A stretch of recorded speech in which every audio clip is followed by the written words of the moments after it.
Who was Ajayi Crowther? For many African Christians, particularly the Nigerian element, Ajayi Crowther was a man who bore the cross of Christ until his death in 1891. But for nativist nationalists, both the old and the contemporary ones, Ajayi Crowther was an African who is deserving of nothing but condemnation. For this category, Ajayi Crowther was conceived as a sellout. Like Samuel Johnson, the author of the history of the Yorubas, Ajayi was bent on disparaging African cultures, particularly the religions. The most long-standing charge against Ajayi Crowther is his mistranslation of Satan into Eshu, the Yoruba deity of crossroads, when he translated the English Bible into Yoruba language. But was that all there is to Ajayi Crowther? Of course, no. But selective history has made it seem so. And this assessment of Ajayi Crowther is nothing but unfair. Ajayi Crowther was born in a little Yoruba town called Oshogun.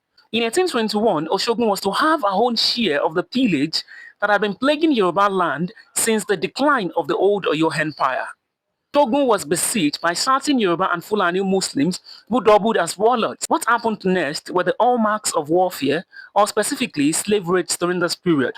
Houses set ablaze, people resisting their adversaries, others fleeing, and the vanquished eventually taken as slaves. Ajayi Crowther, his mother, and his siblings were eventually captured by two slave raiders who put nooses around their necks.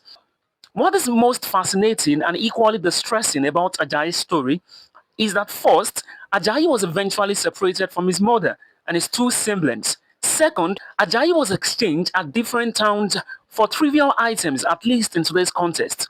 At saying, Ajayi was exchanged for a horse. At Ijebu, Ajayi was exchanged for tobacco leaves and English wine. From the Ijebu trader, Ajayi was moved to Lagos slave market. From there, he fell into the hands of Portuguese slave merchants. The Portuguese slave merchants brought Ajayi Crowther to a ship that already had other slaves. Now, Ajayi was set for the Americas, where he would toil and toil and toil on slave plantation. But luckily, Ajayi was rescued by British anti-slavery naval squadron. The British anti-slavery naval squadron intercepted the Portuguese ship and destroyed it.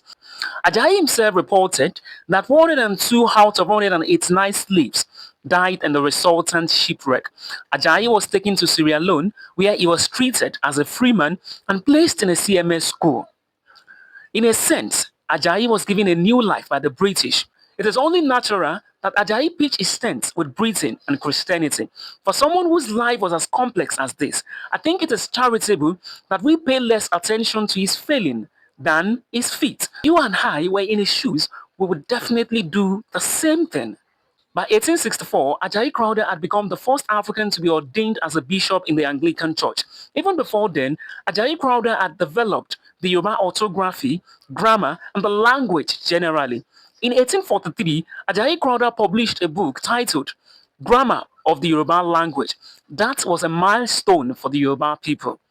Ajayi had chosen its sides, Christianity and English values, and on this rock he stood. Despite the racial discrimination that Ajayi Crowther faced within the church in his last days, Ajayi Crowther remained enthusiastic about Christianity until his death in 1891.